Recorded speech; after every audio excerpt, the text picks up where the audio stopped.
Greetings, folks, and welcome to today's show. March is Women's History Month, which I was kind of late in learning about.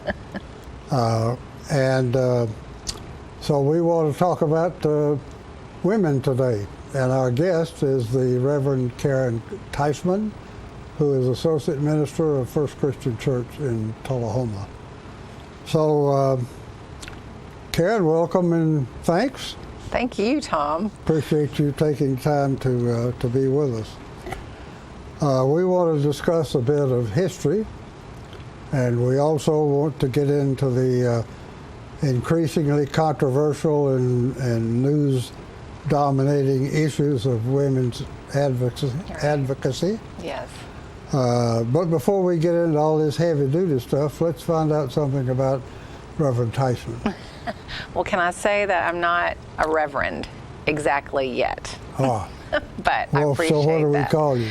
You just can call me Pastor Caren, or just call me Caren. Caren? Caren. Pastor Caren? Yeah. I'm in the ordination process in the Christian church, but I'm not ordained yet, so I don't have those three little letters in front of my name.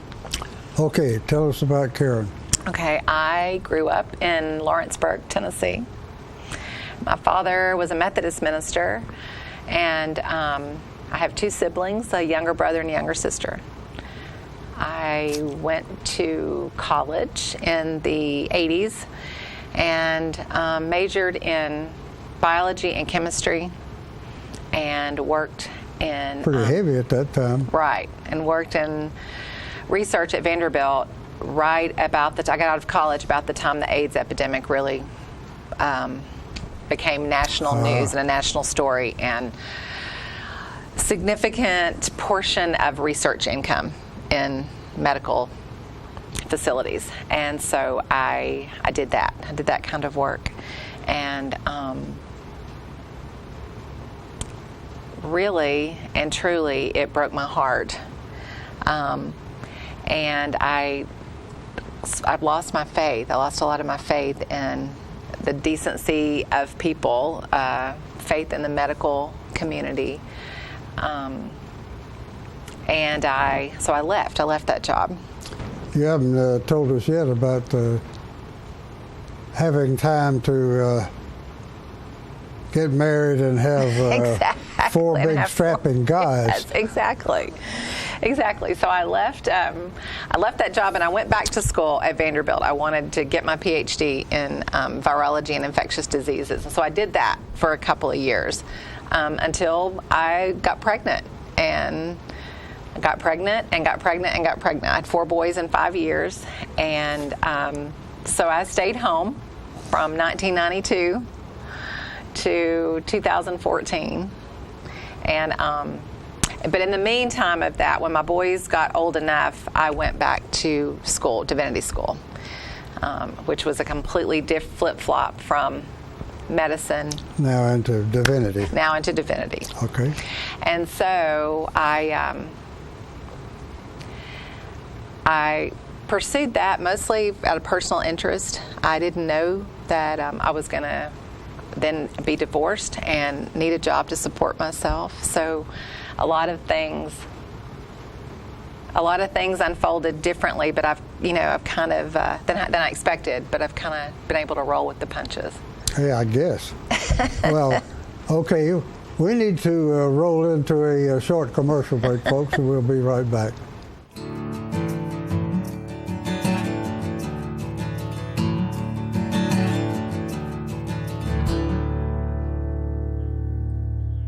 All I have to do to think about what I was physically before and what I am now, and I don't ever want to go back to that original situation.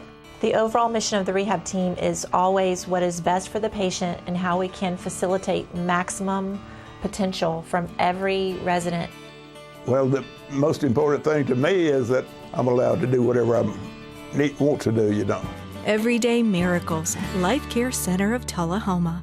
Tired of paying for monthly telephone service, expensive long-distance bills, and all those crazy taxes? Are you sick of spending money on telephone equipment, maintenance contracts, and service calls, all for a phone system that shackles you to 100-year-old technology and your desk? Stop it. It's time to ship your phone system to the cloud. What can the cloud do for you? Bring together remote offices, workers, and employees in the field. Make sure that you'll never miss calls by delivering them to multiple devices. Modernize faxing by allowing multiple faxes to be sent and received at once and delivered to email. Get your voicemail messages instantly through email too. And take advantage of an endless supply of customizable features. Host My Calls can deliver the cloud. All of this technology with low upfront costs and not one penny in capital expense. It's time for a phone solution you'll truly love from Host My Calls. Call the number below.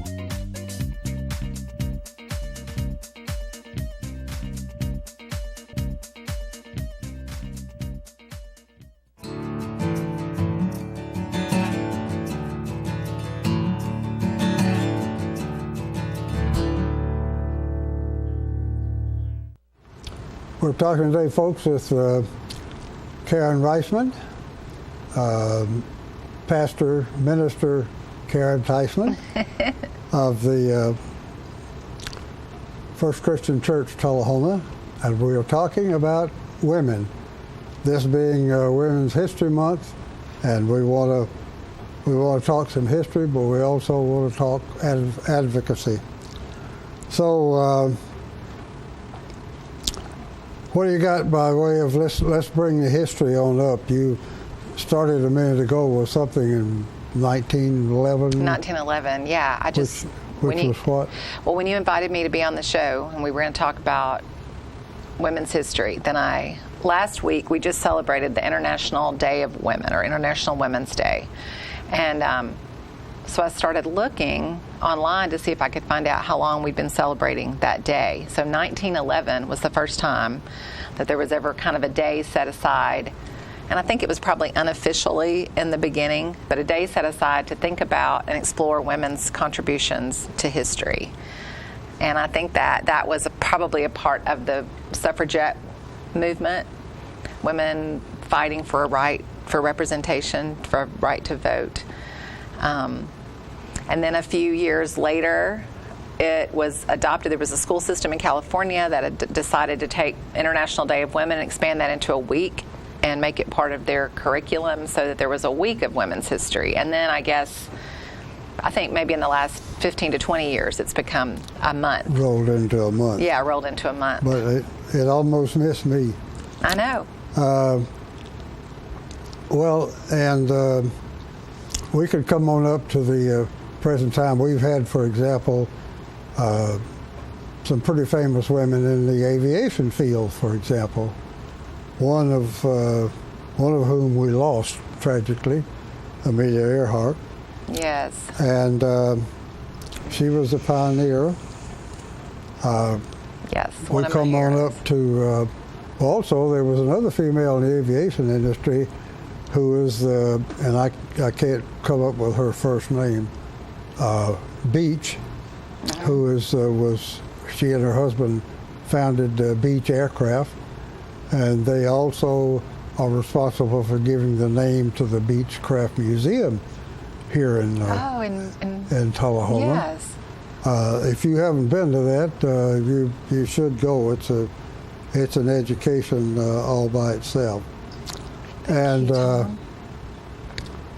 during World War II, women really stepped up to the role of everything, including the famous Rosie the Riveter. Right.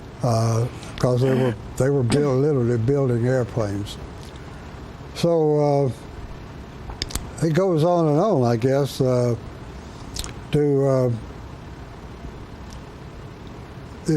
you have in mind anything of sort of overwhelming importance in the women's history up to now? Well, you mentioned one of my heroes, Amelia Earhart. We think about almost growing up. You had your kind of female heroes that matched male heroes, or I did. So Annie Oakley and her Wild West, you know. Sure. Exactly. And then Amelia Earhart is another hero of mine. Also, though, when you were talking about aviation, immediately I thought of Charles Lindbergh, and then I thought of his wife, Anne Morrow Lindbergh, and she is another hero of mine, a woman as a mother and a wife and a caregiver to a very important man. She went through this public grieving over the loss of her son. Yes. All of that was done in public, and then because her father's company was the publishing company. You know, she became a writer in her own right, and so a lot of her works, Gift from the Sea, there are others, really touched my heart and inspired me to think of myself as more than a wife and a mother when I was raising my boys. Okay. Yeah. All right. Well, let's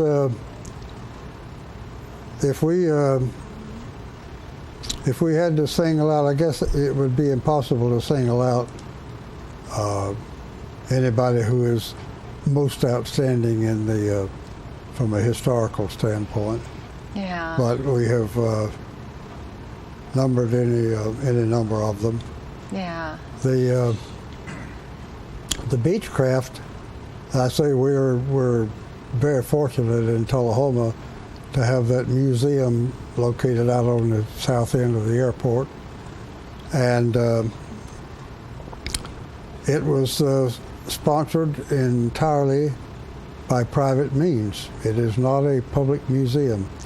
It's a private museum, and it was originally founded and developed and growth to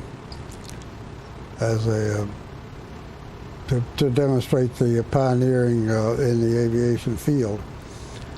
They still have every year, be coming up in October, the annual Beechcraft Festival, in which they spend a long weekend, and airplanes fly in from all over the country to spend 4 or 5 days celebrating amongst themselves and renewing their friendship and their advocacy work. And they've been very, very strong in preserving aircraft.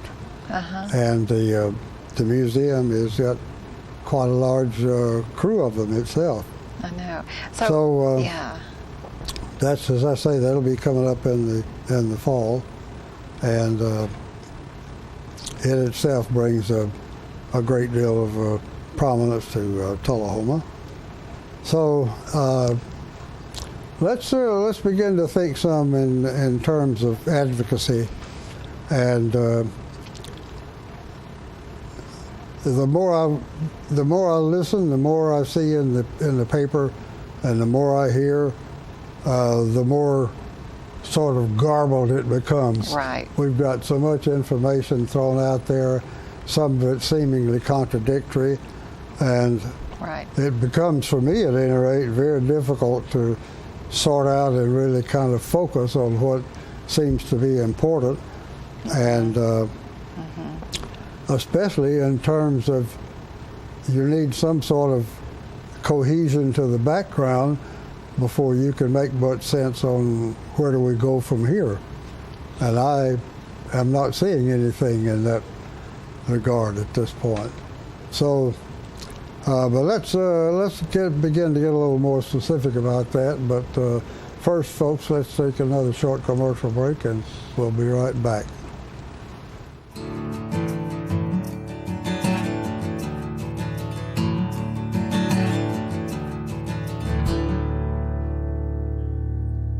Keith Barnett here with the Russell Barnett Automotive family. Over 75% of car shoppers today use the internet to search for their new or pre-owned vehicle. That's why the RussellBarnett.com website is so versatile, where you can check it anytime, all the time, online. You can search through our new and pre-owned inventory by make, model, mileage, or price. We can value your trade-in and get you pre-approved for financing before you even walk in the door. So check out RussellBarnett.com, and remember, why buy anywhere else? It's time for every family and business in Tullahoma to go green and recycle. Tullahoma Public Works makes it simple and easy to recycle. Just place your recyclable materials, paper, plastic, aluminum, and cardboard beside your garbage container on the same day your garbage is picked up. Your recycled materials don't have to be in a fancy container. Recycling is not only the right thing to do, it makes sense. Recycling pays. Paying to bury our garbage costs each of us. Please do your part. Let's go green, Tullahoma, and recycle. It's your trademark. That's something special everyone knows and remembers. It's your thing. It's made holidays special for decades and summers unforgettable for the entire neighborhood. It's made everyone laugh every single time. Don't let illness or injury keep you from doing your thing. The rehab team at Life Care Center of Tullahoma is ready to help you live well. I'm meteorologist Leland Statham from the News Channel 5 Weather Center. Look to Jim Fuller and crew for local news night here on Channel 6.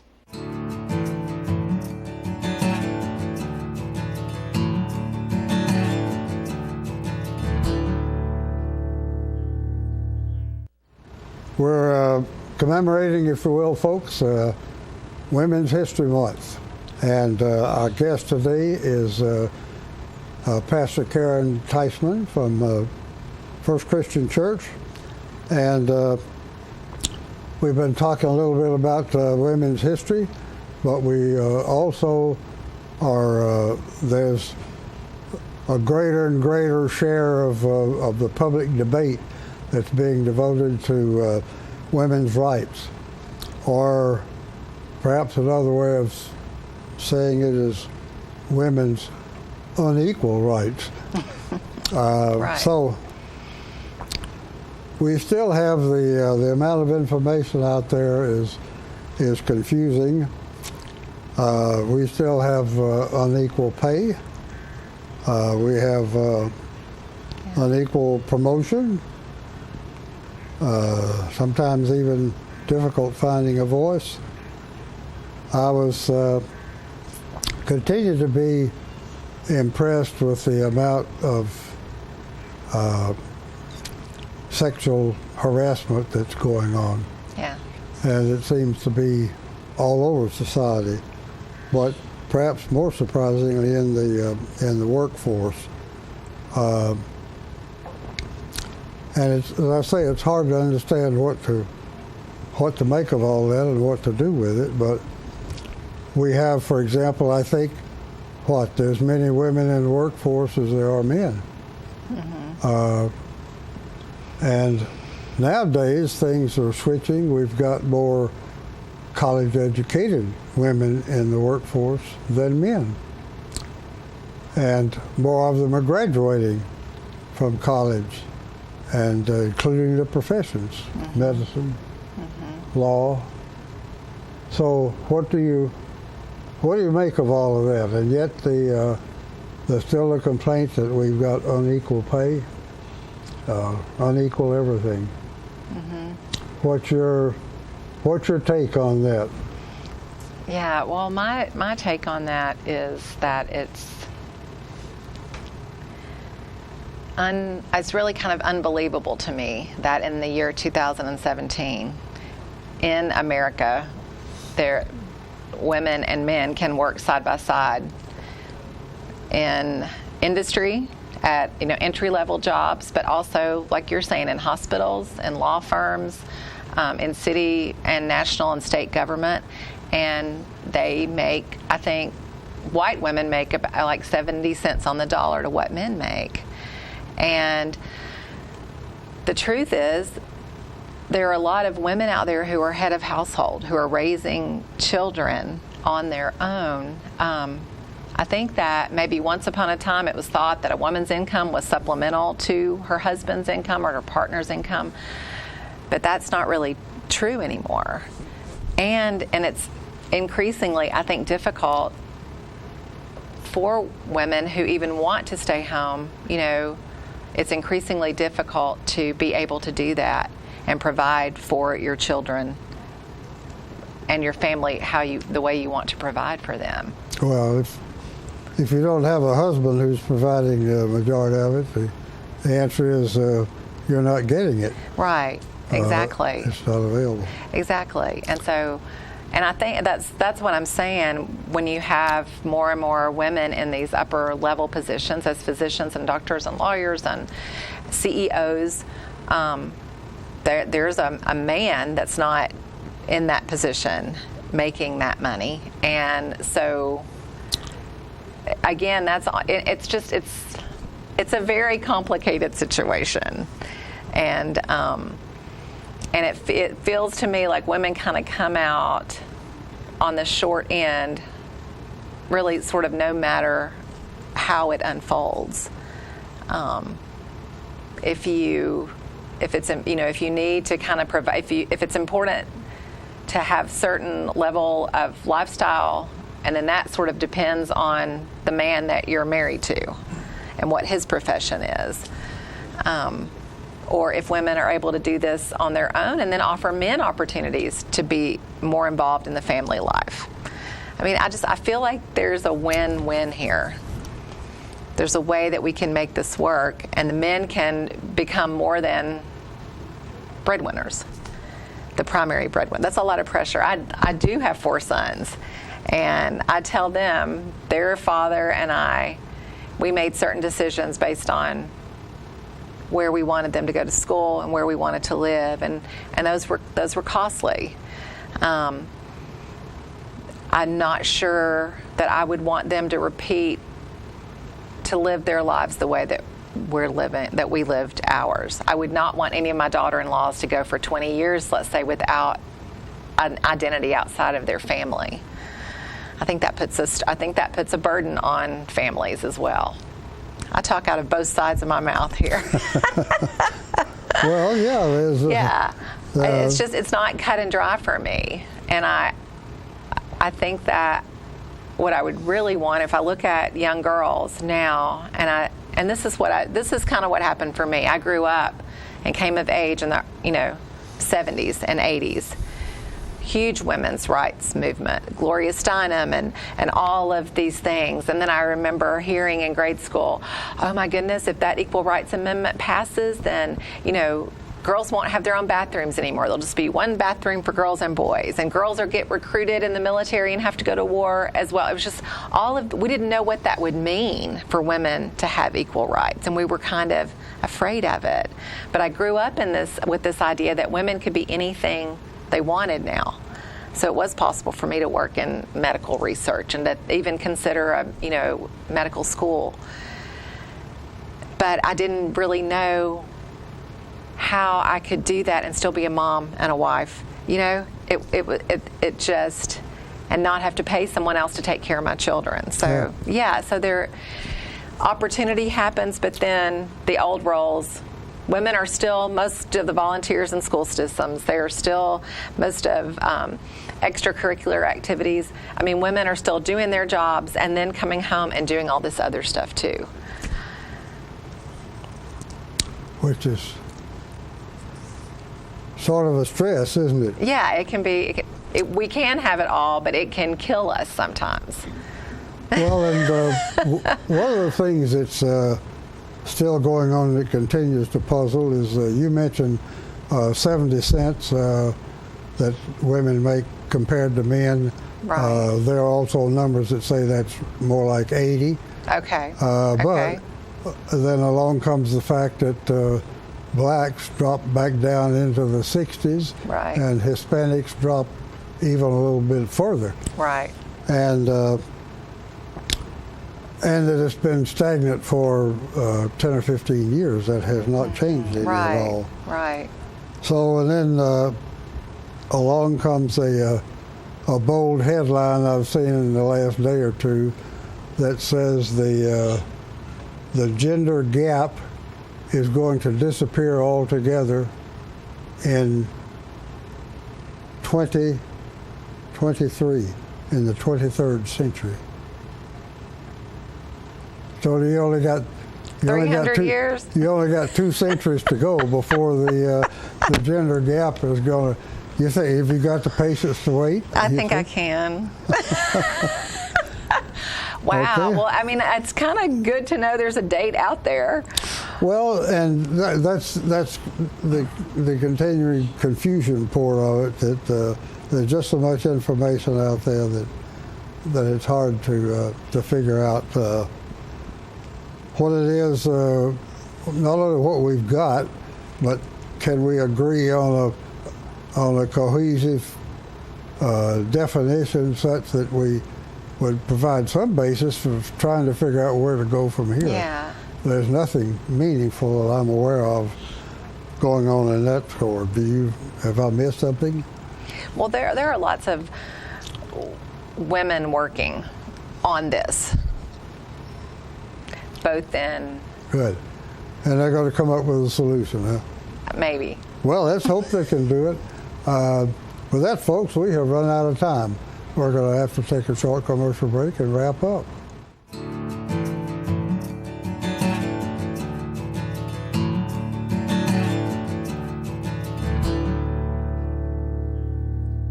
Buying a vehicle can be hard. It's even harder if you have poor credit health. But let the team here with Dr. Credit at Russell Barnett Kia help you. With our guaranteed credit approval process, we can help you find your next vehicle. But don't just take that from me. Here's a few of our customers and what they had to say. They said they could approve us, and then the next thing was how much monthly. I thought it was going to be way too much. And sure enough, he did it what we asked for, what we needed it to be. He did it within. He will help you out. Schedule your appointment with Dr. Credit at Russell Barnett Kia so you can drive away happy. Get your news first, fast, and free with your news leader on 6 every Tuesday, Thursday, and Saturday nights at 6, 8, and 10 p.m. Local weather, sports, community calendar events, and a comprehensive look at the latest news stories and news makers as only a video news broadcast can do. Get it first, fast, and free with News Leader on Channel 6, your local information network.